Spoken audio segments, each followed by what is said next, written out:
እዚ ትግራይ ሆራይዘን እዩ ኣዘራራቢ ፍጻመ ኣብ ዞባ ምዕራብ ትግራይ ክንነግረኩም ኢና መንግስቲ ኢትዮጵያ ብመሰረት ዝሕለፎ ውሳነም ናብ ዞባ ምዕራብ ትግራይ ሓዱሽ ምንቅስቃስ ተጀሚረሎም እዚ ከምዚ ኢሉ እንከሎ እቶም ንምዕራብ ትግራይ ወሪሮም ዝርከቡ ገበቲ ሓይልታት ከምውን ወከልቲ ተጋሩን ምስ ቀዳማይ ሚኒስትር አብይ አሕመድ ውን ኣብ እዋናዊ ኩነታት መስርሕ ምምላስ ተመዛበልቲ ትግራይ ዘተከም ዘካይዱን ሰሚዕና ኣለና ዝተፈላለዩ ኣካላት ሕብረተሰባት ትግራይ ዝተኣኻኸብሉ ተበግሶ ሰላም ንትግራይ ኣብ እዋናዊ ኩነታት ትግራይ መሰረት ገይሮም ኣብ አዲስ አበባ ዘካይዱ ምኽሪ ክንነግረኩም ኢና ጀነራል ሳሞራ ዩኑስ ውን ዝተረኸበሉ መድረኽ እዮም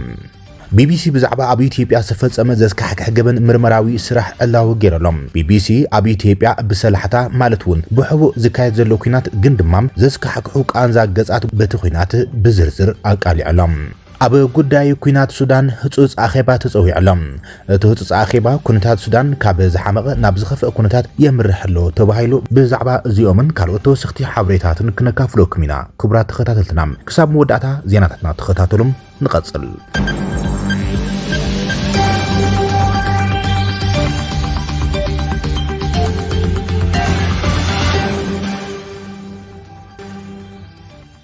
ኣዘራራቢ ፍጻመ ኣብ ዞባ ምዕራብ ትግራይ ተኻይድሎም መንግስቲ ኢትዮጵያ ናብ ዞባ ምዕራብ ትግራይ ኣዘራራቢ ኣገልግሎት መጓዓዝያ ኣየር ምጅማሩ ብዕሊ ገሊጹም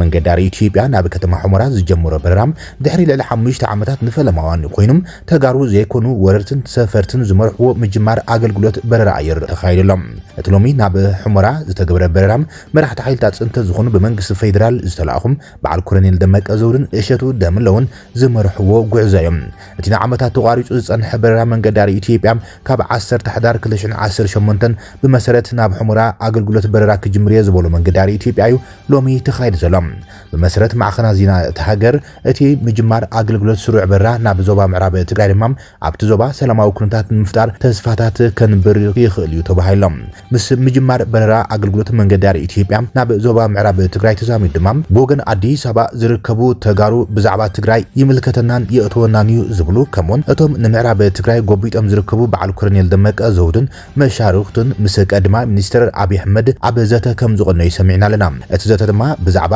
ምምላስ ተመዛበልቲ ምዕራብ ትግራይ ናብ መረቦቶም ዝምልከት እዮም ካብ ውሽጢ ትግራይ ካብ ከተማታት መቐለን ሽረን ካልኦት ከባቢታትን ዝርከቡ ተመዛበልቲ ወገናት ናብ መረቦቶም ንክምለሱም ዘኽእል ዘተ እዩ ተኻይድ ዘሎ ተባሂሎም ይኹን እምበር እዚ ብወገን አዲስ አበባ ዝካየድ ዘሎ መስርሕ ምምላስ ተመዛበልቲ ምዕራብ ትግራይ ተባሂሉ ብቀዳማ ሚኒስትር አብይ አሕመድ ዝምርሑ ንጥፈታት ብወገን ህወሓትን ጊዜያዊ ምምሕዳር ትግራይን ተቐባልነት ከም ዘይብሎም በተረጋጋሚ ተገሊጾም ህወሓት እውን ነቲ መስርሕ ዝግበር ዘሎ ውዲት መንግስቲ ፌደራል ብምባል ዝቃወም ዘሎ ኮይኖም ጊዜያዊ ምምሕዳር ትግራይ ድማ ንዕኡ ዘግለለ ኣብ አዲስ አበባ ጥራሕ በይናዊ ብዝኾነ መንቅስቃስ ተመዛበልቲ ምዕራብ ትግራይ ንምምላስ ዝግበሩ ንጥፈታት ተቐባልነት ዘይብሎም ከም ዝኾነ ቅድሚ ሕዚ ገሊጹ ምንባሩ ይዝከር እዮም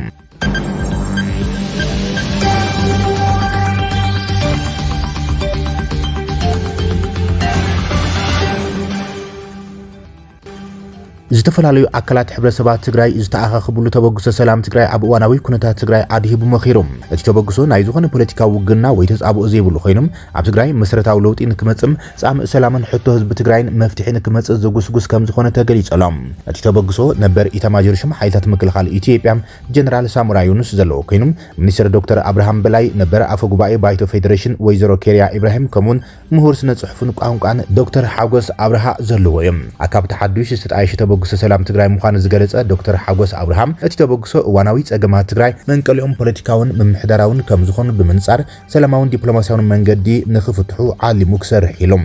እዋናዊ ጸገማት ትግራይ መንቀሊኦም ፖለቲካውን ምምሕዳራውን ጸገማት ከም ዝኾኑን እቶም ጸገማት ድማ ብሰላማውን ዲፕሎማሲያውን መንገዲ ጥራሕ ክፍትሑ ከም ዘለዎም ገሊጸሎም ጸገም ትግራይ ምፍታሕ ድማ ኣካል መፍትሒ ጸገም ኢትዮጵያ ምዃኑ ብምእማን ኣብ ትግራይ ለውጢ ሰላም ፍትሒ ሕውየትን ልምዓትን ንምምጻም ዝዓለመ ተበግሶ ኢሎም እዚ ተበግሶ ንዝኾነ ፖለቲካ ውዳበ ወይ ድማ መንገዲ ቃርሲም ዘይድግፍን ዘይቃውምን እዩ ዝበለ ዶክተር ሓጎስ ኩሉ ትግራዋይ ሓበራዊ ርድኢት ጸገምን ምኽንያት ትግራይ ብምፍጣር እቲ ዝተበታተነ ሓሳብ ይኹን ውዳበ ድልየት ለውጥን ሰላምን ናብ ሓደ ማዕበይ ወይ ድማ ሴቲንግ ብምምጻም ምስ ተጋሩ ፌደራል መንግስቲ ኢትዮጵያ ይኹን ምስ ካልኦት ሃገር ለኸን ዓለም ለኸን ዝምልከቶም ኣካላት ብምዃን ብትግሃት ክሰርሕ ዝተለዓለም ተበግሶ ኢሎም እዚ ተበግሶ ሰላም ናይ ሓፂር ግዜ ዕርቅን ሽምግልና ዘይኮነም ብሳይንሳውን ምኽንያታውን መንገዲ ሰላምን ለውጥን ንምምጻእ በሰላማዊ መንገዲ ዝቃለስ ከም ዝኾነ ዶክተር ሓጎስ ገሊጾም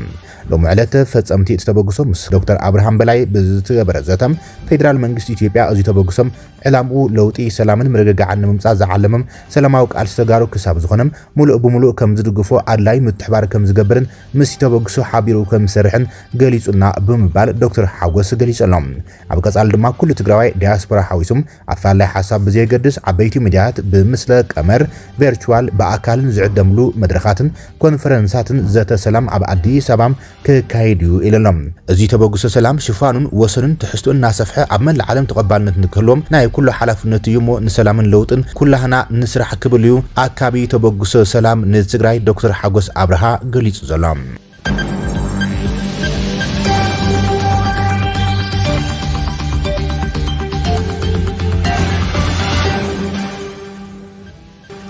ቢቢሲ ብዛዕባ ኣብ ኢትዮጵያ ዝተፈጸመ ዘስካሕክሕ ገመን ምርመራዊ ስራሕ ዕላው ገይረሎም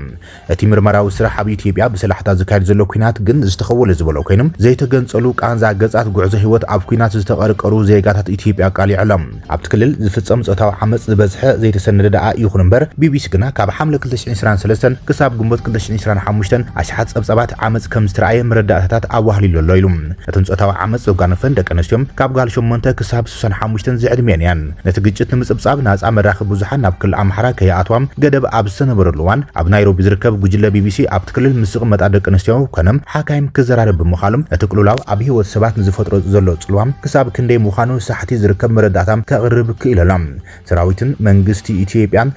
መንግስቲ ኢትዮጵያን ሓይልታት ኣምሓራን ካብቲ ካብ 2020 ክሳብ 2020 ዝተኻየደ ጄኖሳይዳል ኩናት ትግራይ ሓቢሮም ወፊሮም እዮም መንግስቲ ኢትዮጵያን ህዝባዊ ወያነ ሓርነት ትግራይን ስምምዕነት ፕሪቶሪያ ድሕሪ ምፍራሮሞም መንግስቲ እቶም ካብ ክልል ኣምሓራ ዝንቀሳቐሱ ዝነበሩ ሓይልታት ዕጥቆም ከፍትሑም መምርሒ ብምውጽም ናብ ግጭት ከኣትዉ ምኽንያት ኮይኖም ሓይልታት ፋኖ እቲ መንግስቲ ኢትዮጵያ ዝወስዶ ስጉምቲ ኣብ ልዕሊኦም ጥልመት ከም ዝፈጸመ ኮይኑ እዩ ተሰሚዕዎም ምፍታሕ ዕጥቂ ብፍላይ ኣብ ልዕሊ ሕብረተሰብ ኣምሓራ ዝፍጸም ዓመጽ ንሓይለ ኣብ ዝኸደሉም ካብ ትግራይ ኮነ ካብ ካልእ ቦታታት ክመጸና ይኽእል እዩ ንዝብልዎም ስጋኣታት ተቓላዕቲ ከም ዝገብሮም ይኣምኑ ከም ዝነበሮም ጉጅለ ተጣበቕቲ ሰብኣዊ መሰላት ይገልጹ ይብል ጸብጻብ ቢቢሲ ፋኖ ከም መልሰ ተግባር ናይቲ ኣብ ልዕሊኦም ዝተወሰደ ስጉምቲ ድማ ኣብ ሕብረተሰቡ ምላዕሊ ኣበጊሱ ክሳዕ ወሰንቲ ከተማታት ክቋጽር በቂዖም ብመሰል ርእሰ ውሳነ ክልሎምን ሕብረተሰብን ካብ መንግስቲ ኢትዮጵያን ዝወረዶም ምግላል ንምክልኻል ይቃልሱ ከም ዘለዉ ይገልጹ ከም ውጽኢቱም እቲ ንፋኖ ጽንፈኛታት ብሄራውያን ኢሉ ዝጽዋዕ ሰራዊት ኢትዮጵያ ዓመጽ ዝመልኦ ጭፍጨፋ ኣኽቲሉ ይብል እቲ ግጭት ካብ ጅምር ኣትሒዙ ክልቲኦም ወገናት ብበዝሒ ምጋዝ ሰብኣዊ መሰላት ክኽሰሱ ጸኒሖም እዮም ዝበለት ጸብጻብ ኢደወነናዊ ቅትለታት ብዘይ ትእዛዝ ቤት ፍርዲ ምእሳር ጉዱድ ካብ ቤት ንብረት ምምዝባል ምዕናው ንብረት ራስያ ሰፊሕ ጉዳት ምግሳስን ጾታዊ ዓመጽን ገለ ካብቲ ዝተኸሰሱሉ እዮም ኣምነስቲ ኢንተርናሽናል ዝርከቦም ጉጅለታት ተጣበቕቲ መሰላት ሰራዊት ኢትዮጵያ በቲ ዝተፈጸመ ግሰት ቀንዲ ተሓታቲ ምዃኖም መርቱዕታት ከም ዘሎ ይገልጹ ብተወሳኺ ኣብ ካልኦት ከባቢታት ኢትዮጵያ ዝነብር ህዝቢ ኣምሓራም ብሓይልታት ጸጥታን ካልኦት ዕጡቓት ጉጅለታትን ብደይ መደይ ዒላማ ከም ዝተገብሩ ይገልጹ ቢቢሲ ካብ 43 ትካላት ጥዕና ክልል ኣምሓራ ብገምጋም 4 ሚእታዊ ካብ ጠቕላላ ትካላት ጥዕና ናይቲ ክልል ከምኡውን ካብ ክልል ምንጭታት ሕክምና መረዳእታት ብምካብ ኣብቲ ክልል ብዛዕባ ዝፍጸሙ ዘለዉ ነገራት ስእሊ ረኺቦሎም ኣብዘን ወሃብቲ ኣገልግሎት ትካላት ካብ 18 ሓምለ 2023 ክሳብ ግንቦት 2025 ኣብ ዝነበሩ ግዜያት 2697 ጸብጻባት ዓመጽ ተመዝጊቦም ካብዚ እተን 45 ሚእታዊ ትሕቲ 18 ዝዕድሜን እየን ልዕሊ ፍርቂ ካብተን ግዳያት ብጾታዊ ርክብ ዝመሓላለፉ ሕማማት STIS ከም ስለኸፋ ክፍለጥ እንከሎም ብዙሓት እውን ጥንሲ ክሕዛብ ብምግዳድን ዓለዳ ስነ-ኣእምሮኣዊ ጸቕጢ ክኾና ተፈሪደን እንትኾነ ብዙሓት ግዳያት ጾታዊ ዓመጽን ነቲ ኣብ ልዕሊአን ዝተፈጸመ ገበን ኣይሕብራን ወይ ድማ ናብ ሕክምና ክኽዳ ኣይመርጻን እየን ተነጽሎ ብጾታዊ ርክብ ዝመሓላለፉ ሕማማት ወይ ጥንሲ ሒዘን ከይኮነ ኣይፈርሓም ንድሕነቱ ክብል ስሙ ክግለጽ ዘይደልዮም ቢቢሲ ዘዘራረቡ ሓደ ላዕለዋይ ክኢላ ጥዕና እተን ኣብ ክልል ኣምሓራ ናብ ዝርከብ ኣብያት ጥዕና ዝመጽኣ ግዳያት ካብ ባሕሪ ብጭልፋ ጥራሕ ይብል ቢቢሲ ዘዘራረቦም ሓኻይም እቲ ግጭት ካብ ዝጅምር ክሕከማ ጽንሓ ግዳያት ጾታዊ ዓመጽ በዝሕን ኣዝዩ ወሰኽ ከም ዝረኣዩ ይዛረቡ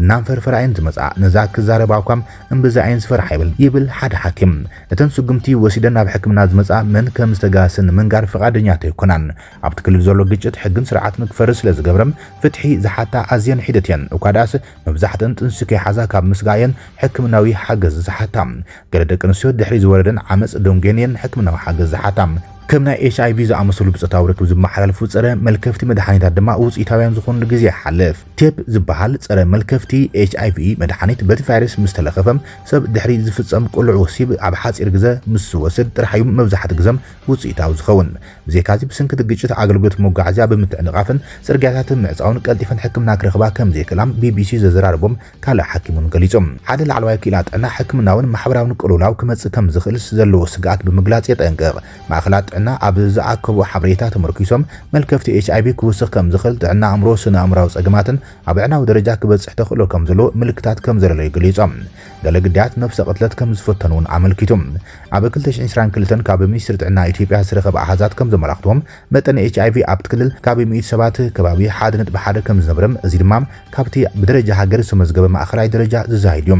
ኣብቲ ግጭት ብኽልቲኦም ወገናት ዓመጽ ዝፍጸም እኳ እንተኾነም ካብ ዕጡቓት ፋኖ ንላዕሊ ወተሃደራት ኢትዮጵያ ዝተሳተፍሉ ጉዳያት ከም ዝረኣዮም ጸብጻብ ሰራሕተኛታት ሕክምና ይርኦም ንኸምዚ ዝኣመሰለ ሓበሬታ ናይ ምርኣይ ዕድል ዘለዎ ስሙ ክርቋሕ ዘይደለም ሓደ ሰራሕተኛ መንግስቲ እዚ ሓበሬታ ልክዕ ምዃኑ ረጋጊጾም መብዛሕትኦም ፍጻመታት ጾታዊ ዓመጽ ሰራዊት ኢትዮጵያ ኣብ ዝዕስክሩልን ዝቆጻጸሩልን ከተማታት ይትራእዮም በቲ ካልእ ወገን ድማ እተን ኣብ ከተማታት ዝነብራ ደቂ ኣንስትዮን ዝሕሻ ኣገልግሎት ሕክምና ናይ ምርካብን ዝወረደን ናይ ምሕባርን ተኽእሎን ዝለዓለ ምዃኑ ክኢላታት ይገልጾም ቢቢሲ ካብቶም ዕጡቓት ዝንቀሳቐሱሉ ከባቢታት ሓበሬታ ንምርካብ ኣጸጋም ስለ ዝኾነም ብኣባላት ፋኖ ጾታዊ ዓመጽ ዝወረደን ግዳያት ቃለ መሕትት ክገብረለን ኣይከኣልን ኢሎም ኣብ ሰነ 2024 ቤት ጽሕፈት ላዕለዋይ ኮሚሽነር ሰብኣዊ መሰረት ሕብራት ሃገራት ሓይልታት ምክልኻል ኢትዮጵያ ንሰራዊት ዝሓወሰም ምስ ፋኖ ኣብ ዝተወልዐ ግጭት ኣብ ክልል ኣምሓራ ኣብ ልዕሊ ትሕቲ ዕድመ ቆልዑ ከይተረፈም ገበን ጾታዊ ዓመጽ ከም ዝፈጸሙ ጸብጺቦም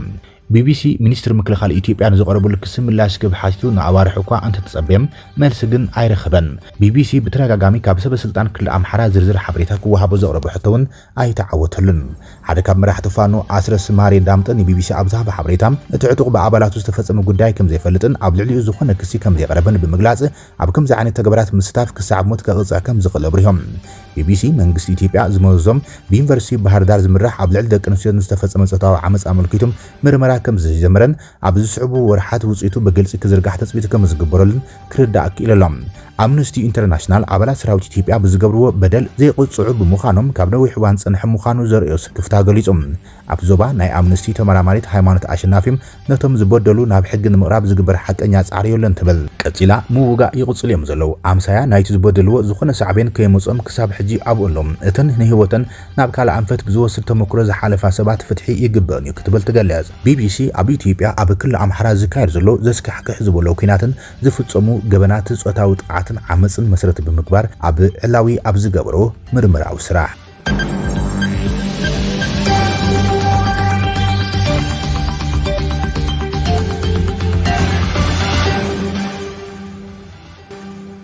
ኣብ ጉዳይ ሱዳን ህጹጽ ኣኼባ ተጸዊዕሎም ጉዳይ ኩናት ሕድሕድ ሱዳን ካብ ዝሓመቐ ናብ ዝኸፍአ ይኸይድ ከም ዘሎ ተገሊጾም ዋና ጸሓፊ በዓል መዚ ልምዓት ቤነ መንግስታት ምብራቕ ኣፍሪካ ዶክተር ወርቅነህ ገበዩም ጸጥታውን ሰብኣውን ኩነታት ሱዳን ብቕልጡፍና ተበላሽወ ይኸይድ ከም ዘሎ ኣጠንቂቖም እቲ ዋና ጸሓፊ ሎሚ 10 ሕዳር 2018 ኣብ ከተማ ጅቡቲ ኣብ ዝርከብ ዋና ቤት ጽሕፈት ትካል ወሳነ ኣኼባ ኣካይዶሎም ኣብቲ ኣኼባ ኣብ ሱዳን ክሰርሑ ዝተመደቡ ፍሉያት ልኡኻት ብዙሕነታዊ ትካላት ከምኡን ወሰንቲ ዞባውን ኣህጉራውን መሻርክቲ ተረኺቦም ኣሎም ቀንዲ ኣጀንዳ ናይቲ ኣኼባ ሓፈሻዊ ኩነታት ሱዳን ብፍላይ ድማ ኣብ ርእሰ ከተማ ሰሜን ዳርፉር ኤልፋሽር ዝረአ ዘሎም ዘሰክፍ ኩነታት ንምግምጋም እዩ ተባሂሉ ኣልፋሽር ኣብ መንጎ ሰራዊት ሱዳን ሓይልታት ቁልጡፍ ደገፍን ኣብ ዝተኻየደ ውግም ብሚልዮናት ዝቑጸሩ ተመዛበልቲ ዘዕቆበት ናይ መወዳእታ ዓባይ ከተማ እያ ነይራ እታ ከተማ ኣብ ዝሓለፉ ኣዋርሕ ኣብ ከባባን ውግእን ብምንባራ ዓብዪ ሰብኣዊ ቅልውላው ስዒብዋ እዩ ዶክተር ወርቅነህ እቲ ኣኼባ ጻዕርታት ህንጸት ሰላም ንምጥንኻርን ኣብ ወሃባ ሰብኣዊ ሓገዛት ንምሕያል ጭቡጥ መገድታት ከም ዝተዘራረበ ገሊጾም ዋና ጸሓፊ ኢጋድ ዶክተር ወርቅነህ ኣብ ማሕበራዊ መራኸቢታት ገጹ ኣብ ዘርግሖ ጽሑፍ ንሱዳን ናብ ሰላምን ነባሪ ምርግጋዕን ከብጽሕ ዝኽእል ሓበራውን ዝተዋደደን ኣገባብ ጥራይ ብምባል ነቲ ውድ መንፈስ ንኢድወሎም